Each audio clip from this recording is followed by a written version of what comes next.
Prime Minister Justin Trudeau approved the Trans Mountain Pipeline. Is it the answer to all of our energy sector woes? No. First of all, I mean, it was hardly unexpected. They'd said more or less that they were going to. They've approved it before. It'd be kind of odd if they didn't approve a pipeline that they own. But it was the minimum he could do, I guess I would put it that way. There's still a lot of hurdles still to be crossed or whatever, jumped over for this pipeline, whether regulatory, whether political, whether just getting the thing built. So this is the beginning of that, but there's a lot more still to go. Political opponents have threatened to appeal this. It'll be bogged down in regulatory, I guess, in a quagmire with Bill C-69, some environmental impediments, I'm sure. And also there is this issue about creating a divide with Indigenous communities, even though the government has said that they would like Indigenous communities to have a stake in this. Yeah, there's a lot to unpack there. Let's take, first of all, the province of British Columbia has said they're going to continue with their legal fight, but the chances are that they're not going to win that. I think the lower court or the BC court ruling was pretty definitive. We'll see. I'm not too worried about that. There are Indigenous groups that have said they are going to take this to court again. Don't forget there are also Indigenous groups that are in favor of development generally and of this project in particular, and there's some prospect, for example, that they might even take an ownership stake. So I think what we're learning is you can't treat the Aboriginal community as a monolith on this. There's divisions as there are in any community. What we've also learned is some of these things are inevitable no matter who's in power. I know people are trying to say, oh, Justin Trudeau hasn't done enough on this, and maybe that's fair in some respects, but whoever was in power would be having to deal with a different environment than 50, 60 years ago. You know, you do have to, and quite rightly so, you have to take account of Indigenous concerns, you have to take account of environmental concerns. I think there's at the same time some sense that we need to try to find a process that is a bit more regular, a bit more predictable, doesn't have quite such an open end to it as it seems to be the case with not just this project, but with pipelines generally. But that constraint is going to be there. The final thing is there are going to be some groups potentially who are going to just decide that this is such a quote-unquote emergency that they're entitled to block this by extra legal means, by just either sabotaging it or throwing their bodies in the way or what have you, and that's also going to be a concern. So I think the reaction in the oil patch certainly is, well, that's nice that we've got this step, but when we see the thing built or at least starting construction, then we'll have a bit more of a fix that this is actually going to happen. The Prime Minister has said that shovels are going in the ground immediately. There has been all kinds of, I guess you've heard the dates bandied around as probably as I have, like by 2020 or 2022 that this thing will be built. There are pipes sitting around in small towns on the West Coast, just ready to go. I mean, this thing has given hope to communities that have really suffered because of the oil patch. Well, that's right. And let's when you look at public opinion on this, if you just read the media and everything, you'd think that everyone was against it. But I think I just saw a poll saying 60% of the public in BC is in favor of the building of this pipeline.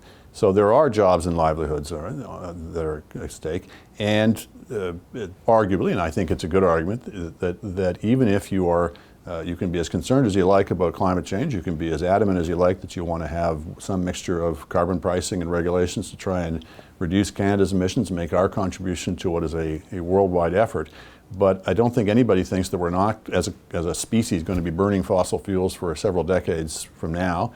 And if they're going to do so, they might as well burn ours. And I think we can make a case that the oil production that's done here is a lot more environmentally benign and otherwise benign than in a lot of other places around the world. That's a legitimate argument in my view. China has recently said that they will not, they've suspended, I guess, some pork contracts, canola contracts.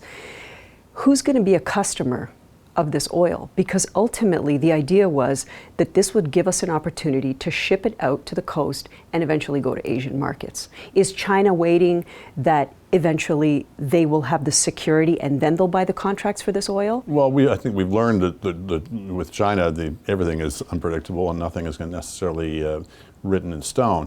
I don't think anybody can say with certainty, and certainly I can't, is exactly who's the markets for this. I think the test is, do the people who produce this oil think they've got markets overseas? I know there have been arguments made that nobody, this is all got up and nobody really knows what the market is. But my trust would be the people who are actually producing this oil at some cost and some risk to themselves, who think they can sell it overseas, That seems to me to make sense that they would have that avenue.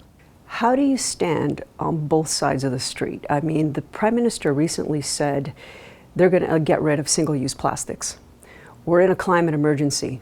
Now we've approved a pipeline. We're in an election year. October 21st, not too far away. What does this do? He had to do this. It's interesting. If he had not done this, I think it would have hurt him not just in Alberta, but in places like Ontario.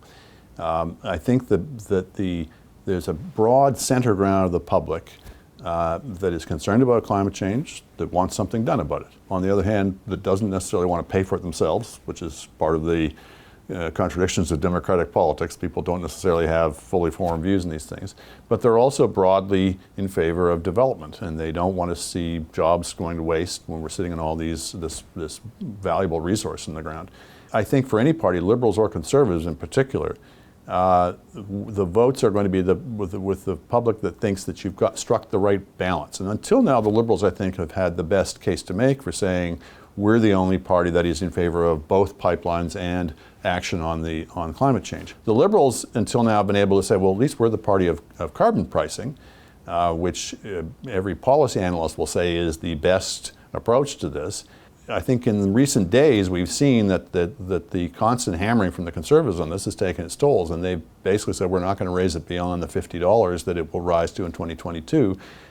Well, if you don't raise it beyond $50, you're not actually going to achieve that much in terms of carbon reductions, emissions reductions from carbon pricing. So the Liberal plan is, 1/4 carbon pricing and 3/4 traditional regulation and subsidy of the kind that the Conservatives are going to give us. So the plans are different, but they're not as different as maybe they might have seemed a year or two ago.